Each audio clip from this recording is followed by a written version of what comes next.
Vous écoutez Alger Chaîne 3, le journal.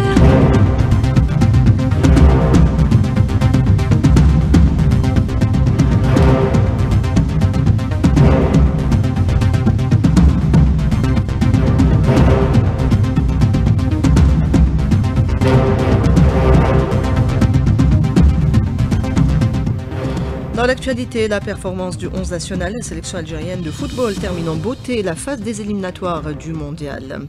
L'Algérie table sur une croissance économique de 4,1%. Le projet de loi de finances 2026 prévoit des mesures pour soutenir le pouvoir d'achat et renforcer la production locale.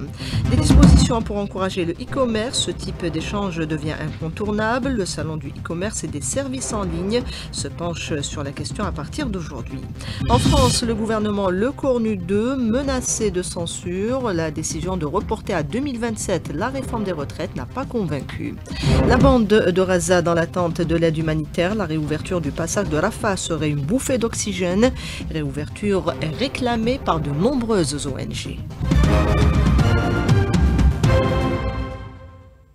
Madame, Monsieur, bonjour. La sélection nationale de football termine en beauté la phase des éliminatoires du mondial. Déjà qualifié, le 11 national n'a pas fait de concession face à l'Ouganda. Il remporte le match sur le score de 2-1. Rostom Yahya Sherif. Victoire des Verts alors que l'Ouganda avait ouvert le score par Mokoel à la 6e minute avant qu'Aramora n'égalise en seconde période. Tout d'abord sur pénalty à la 80e minute et il revient à la 90e plus 8 également sur pénalty, donnant donc la victoire à l'Algérie sur le score de 2-1 et Aramora qui termine meilleur buteur de ces éliminatoires de la Coupe du Monde 2026 zone Afrique avec 10 buts, dépassant ainsi l'attaquant de Liverpool, l'Égyptien Mohamed Salah. À la faveur de cette victoire, l'Algérie termine en tête avec 25 points avec un bilan de 8 victoires, 1 nul et 1 défaite. Vladimir Petkovic, le sélectionneur national, fait son bilan de ces éliminatoires. Negativo sono sicuramente punto di infortuni perché le point négatif, c'est que pendant tous les stages, quasiment tous les stages, on a eu des blessés. Et ce stage-là, il y avait 12 joueurs qui n'étaient pas là. Et ce qui est très positif, c'est que le groupe a été bâti d'une façon positive. Et avec cette situation à l'intérieur du groupe, on peut envisager de bien préparer le futur. Parce que comme ça, pour nous, mettre des nouveaux joueurs à l'intérieur d'un groupe qui est déjà soudé, c'est plus facile pour obtenir des résultats. Giocatori senza problemi e senza dolori sul livello dei risultati. Également des côtés des joueurs, on est très content, comme le dit l'attaquant du Borussia, du Bayer Leverkusen, l'attaquant Brahim Maza, au micro de Hamza Rahmouni. On est très heureux, on a travaillé dur, on s'est battu sur le terrain, on était une équipe, on a bien joué. Je remercie les supporters qui sont venus en force, c'est toujours une joie et un plaisir de jouer devant un tel public.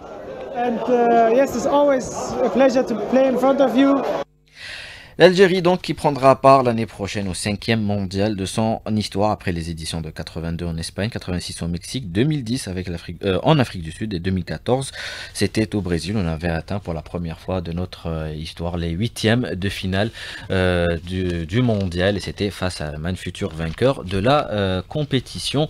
Score final 2-1 pour ceux qui s'en rappellent. Merci Rostom, la suite du journal dans quelques instants. La suite du journal sur Alger Chaîne 3, chargé par le président Abdelmajid Tebboune, le ministre d'État, ministre des Affaires étrangères Ahmed Attaf, est à Kampala pour prendre part à la réunion ministérielle du mouvement des non-alignés. Cette réunion permettra de passer en revue les progrès réalisés dans la mise en œuvre des résultats du sommet du mouvement tenu en janvier 2024. Il sera également question de la poursuite des efforts permettant aux non-alignés de jouer un rôle influent face aux défis croissants auxquels le monde est confronté, en accord avec les intérêts des pays du Sud. Au Mozambique, le ministre de l'Énergie et des Énergies renouvelables a été reçu par le président Daniel Chapo, à qui il a transmis les salutations du chef de l'État Abdelmajid Tebboune. Morad Adjel a par la suite animé un point de presse avant d'entamer avec la délégation qui l'accompagne une série de rencontres et d'entretiens avec des responsables mozambicains. L'Algérie mise sur une croissance économique de 4,1% en 2026, une prévision contenue dans le projet de loi de finances présenté par le premier argentier du pays devant la commission spécialisée de l'APN. Le texte prévoit également un montant record de dépenses publiques pour répondre aux besoins socio-économiques. Rimbo Kadoum. Le projet de loi de finances 2026 prévoit 8 900 milliards de dinars de recettes budgétaires et plus de 17 000 milliards de dinars de dépenses totales, en hausse de 5% par rapport à 2025. Une part importante de ces dépenses sera consacrée aux transferts sociaux. La masse salariale devrait quant à elle atteindre 5 926 milliards de dinars, soit 33,6% du budget total de l'État, enregistrant une hausse de 83 milliards de dinars par rapport à 2025. Abdelkrim Bouzerd, ministre des Finances. Le budget global pour l'année 2026 est estimé à 17 636 milliards de dinars. Par exemple, les salaires représentent environ 6 000 milliards de dinars. D'autres mesures sont prévues pour consolider les investissements et favoriser l'émergence des PME à travers des exonérations fiscales pour diversifier le tissu économique national. 3 articles ont été proposés pour régulariser certaines décisions prises au cours de l'année 2025 concernant l'exonération de certaines taxes sur quelques produits et le maintien des prix de produits destinés à la consommation, l'allègement de l'impôt sur revenu, le soutien aux entreprises émergentes en réduisant le taux d'imposition applicable à ces activités, l'exonération pour les agriculteurs, le logement. Ceci représente 1 ou 2 articles concernant le soutien de l'État au logement, en particulier la ADL. Les investissements devraient se consolider davantage dans plusieurs secteurs, notamment les travaux publics et l'agriculture. En ce qui concerne le budget d'équipement, les dépenses d'investissement prévues s'élèvent à plus de 4 000 milliards de dinars. Les députés ont adopté ce matin 2 projets de loi relatifs aux médailles militaires, des textes qui viennent renforcer la reconnaissance du mérite au sein de l'ANP et saluer son rôle dans la défense et la stabilité du pays. Sophia Boukercha. Les députés ont adopté à l'unanimité 2 projets de loi portant création de nouvelles distinctions honorifiques militaires. La ministre des Relations avec le Parlement, Nedjiba Djilali, a salué l'esprit patriotique des élus, soulignant leur volonté de renforcer les institutions de l'État.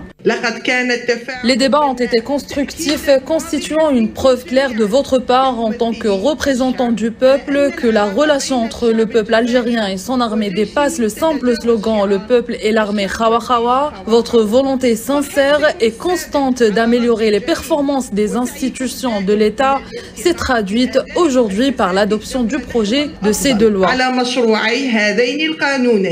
Le texte instituant de nouvelles médailles au sein de l'armée nationale populaire revêt une importance particulière.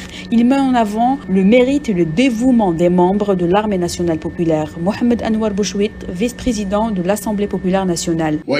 Ce texte, à travers les dispositions qu'il contient, revêt un caractère particulier dans la mesure où il prévoit les distinctions honorifiques au profit des personnels militaires s'étant distingués par des performances remarquables, que ce soit sur le plan opérationnel ou dans le domaine de la recherche et des travaux de référence. Le second projet de loi prévoit l'institution de 2 rangs supplémentaires pour la médaille de l'armée nationale populaire à titre civil, une reconnaissance du rôle essentiel de l'institution militaire et des sacrifices consentis pour la défense et la stabilité du pays. Un terroriste a été abattu et des armes récupérées en 5e région militaire à Tébessa. 5 éléments de soutien à des groupes terroristes ont été arrêtés dans des opérations distinctes durant la semaine écoulée, indique un communiqué du ministère de la Défense. Par ailleurs, 40 narcotrafiquants ont été arrêtés. Des tentatives d'introduction de plus de 16 quintaux de kif traité, une quantité de cocaïne, ont été déjouées aux frontières avec le Maroc. Coup de filet des services de la police judiciaire de la wilaya d'Alger. 14 milliards de centimes ont été saisis. Les services de police ont mis fin aux activités d'un réseau criminel spécialisé dans le blanchiment d'argent et la fraude fiscale. 4 personnes ont été présentées devant le procureur de Sidi Mohamed. Le terminal de Rafah est toujours fermé alors que les autorités d'occupation devaient l'ouvrir depuis hier. Même si le mouvement palestinien Hamas a libéré dans les temps les prisonniers de guerre israéliens et remis déjà 7 dépouilles comme le stipule le plan de paix américain, l'entité sioniste se soustrait à ses engagements. L'ouverture du passage de Rafah situé au sud de l'enclave palestinienne est réclamée par de nombreuses ONG, les Nations Unies également, alors que la bande de Gaza est en proie à un désastre humanitaire. On écoute le journaliste Rami Abou Jamous. Il répond depuis le nord-ouest de Rafah à Rabea Slimani. Depuis hier, l'occupation israélienne, ils ont annulé l'ouverture de terminal Rafah. Ils ont dit que le Hamas, ils n'ont pas donné les dépouilles des captifs, donc ils ont arrêté l'ouverture de terminal Rafah. Et puis ils ont dit qu'ils vont rouvrir aujourd'hui. Et ce matin, ils ont dit que pour des raisons logistiques, ça va être fermé, pas pour des raisons politiques. Bien sûr, tout ça, on a toujours une mauvaise expérience avec l'occupation de cessez-le-feu pour respecter leur engagement au niveau d'accord de cessez-le-feu. On voit très bien avec l'aide humanitaire, on devait avoir entre 400 et 600 camions par jour. On n'a même pas à 175 camions par jour. Aujourd'hui, ils ont dit qu'il va être 300 camions par jour. Donc malheureusement, toujours cette mauvaise expérience avec l'occupation, c'est qu'ils ne respectent pas les engagements des accords de cessez-le-feu. Mais pareil pour ce qu'on appelle la ligne jaune. Il y a beaucoup de gens qui ne savent pas où c'est cette ligne jaune et quand ils essayent de rentrer chez eux, au lieu de les avertir par des tirs de sommation, ils tirent directement sur ces villes-là et malheureusement, depuis le cessez-le-feu, il y a des dizaines de morts à cause de ce problème de ligne jaune. Et pour protester contre le génocide sioniste perpétré à Gaza, une grève générale et des manifestations sont prévues ce mercredi en Espagne à l'appel des principaux syndicats ouvriers et étudiants. En France, le gouvernement Le Cornu II menacé de censure, même si lors de son discours de politique générale, le Premier ministre a annoncé la suspension de la très impopulaire réforme des retraites jusqu'en 2027. Deux motions de censure sont sur la table de l'Assemblée nationale, l'une déposée par la France Insoumise, l'autre par le Rassemblement national. Le Parti socialiste a annoncé qu'il ne censurerait pas le gouvernement, mais qu'en est-il des autres partis?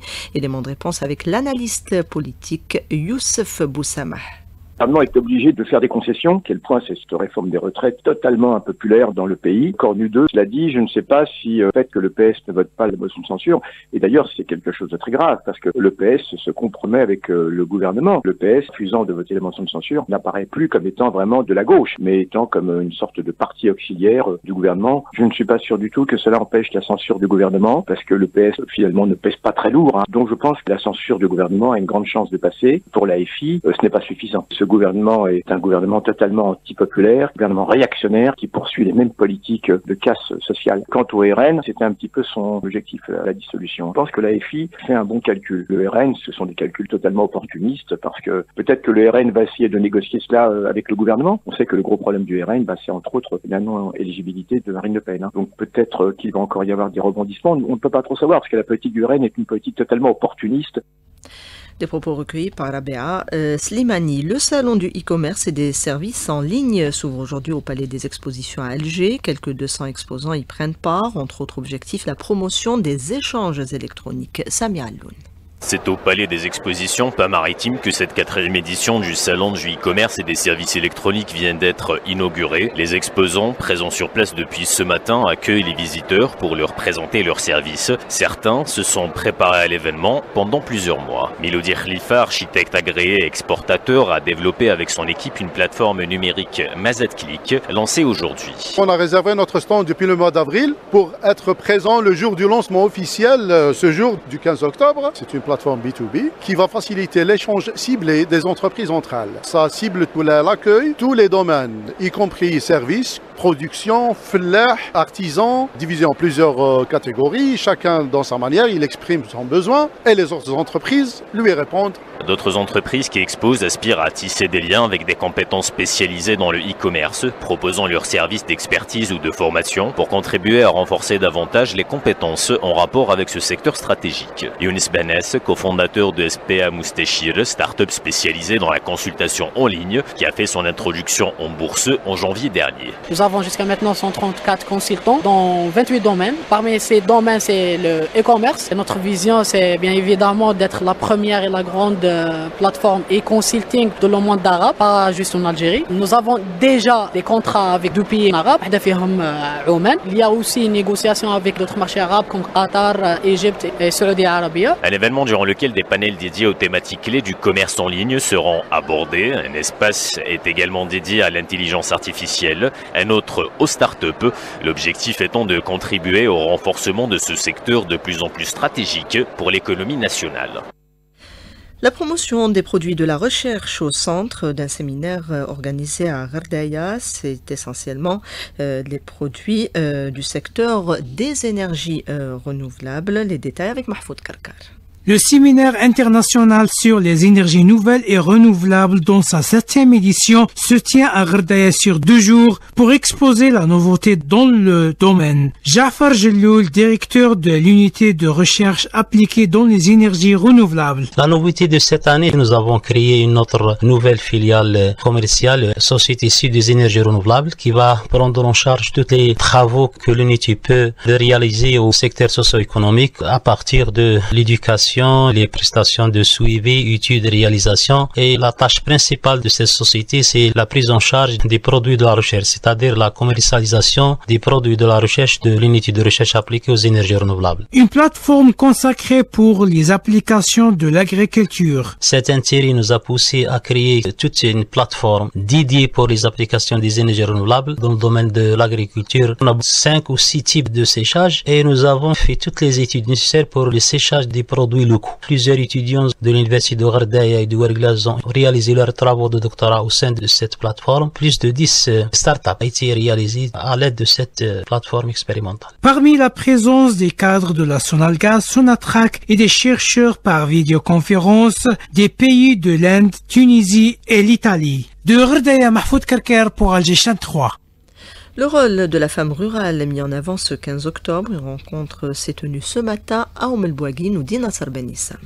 La journée mondiale de la femme rurale coïncidant avec le 15 octobre de chaque année et la journée mondiale de l'alimentation le 16 octobre ont été célébrées ce matin à Oum El Bouagui au niveau de la maison de la culture Nouar Boubacar. La cérémonie a été ouverte par le secrétaire général de la wilaya. Une exposition relative à la promotion de la femme rurale et productrice de produits alimentaires a été organisée en partenariat avec la DAS, la direction du tourisme et de l'artisanat, la direction de la formation et de l'enseignement professionnel, de l'ONGEM et de l'Office national d'alphabétisation et d'enseignement des adultes. Parmi les participants, Dr Msbah Kamilia du laboratoire de valorisation des produits agroalimentaires de l'ISTA Université Al-Arabi Ben Mehdi. Présentant une exposition des produits issus de la valorisation des sous-produits agroalimentaires qui sont très utiles pour la femme rurale et productrice qui lui permet de récupérer et d'exploiter ces sous-produits dans plusieurs domaines, l'alimentation, cosmétique et santé. De Moulbouagui, Nasser Benissam pour Alger 3.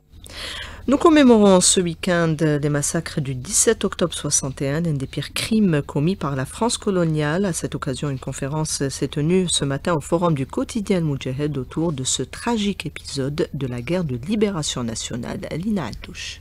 Le 17 octobre 1961, des milliers d'Algériens ont manifesté pacifiquement à Paris contre le couvre-feu imposé par la police française. Cette nuit-là, plusieurs ont été exécutés et jetés dans la Seine. Un drame que nous raconte Mohamed Rafir, Moudjahed des témoins de ces massacres. Il y a un couvre-feu qu'ils ont décidé, un couvre-feu pour les Algériens. Alors c'est là où on a reçu des ordres. Préparez-vous à sortir. L'ordre nous a été donné par le GPRA justement de sortir la nuit. Ça veut dire de braver le couvre-feu. D'habitude, il n'y a pas d'Algériens dans les rues. Et ben cette nuit-là, les 80 000, ils sont dans les rues de Paris. Et encore dans le centre de Paris. Et ben la police française, elle s'est déchaînée. Voilà. Alors elle tue, elle jette à la Seine. La reconnaissance de ce crime d'État et contre l'humanité est aujourd'hui indispensable, nous dit Mahrez El-Ammari, militant des droits de l'homme.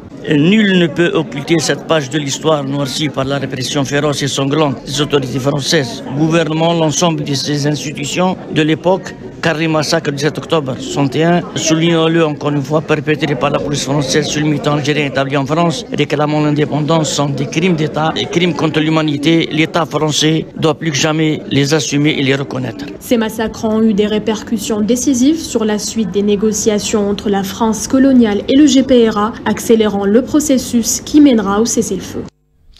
Et on revient au sport pour parler du championnat de tennis de table Rostom. Ça se passe en Tunisie. Oui, championnat d'Afrique avec notre paire double messieurs Mahiddin Bella et Milhan Djelouli qui affrontera en fin d'après-midi à 17h45 qui affrontera à 17h45 la paire égyptienne Youssef Abdelaziz et Mohamed El Biali, vice-championne d'Afrique en titre. Ce matin, 2 de nos représentants ont été éliminés en quart de finale. Chez les messieurs, Mehdi Bouloussa éliminé par 4-7-0 face à l'Égyptien Youssef Abdelaziz, même score de Jad Maurice, éliminé en quart de finale par également l'Égyptienne Marwa Al-Houdabi par 4-7-0. Merci Rostom, Selma Feguer et Redouan Siassi étaient à la réalisation du 12-13. Il y avait Morad à la console technique, Yassine au streaming et Tahar à la régie d'antenne. Tout de suite la météo avec Soraya Zand.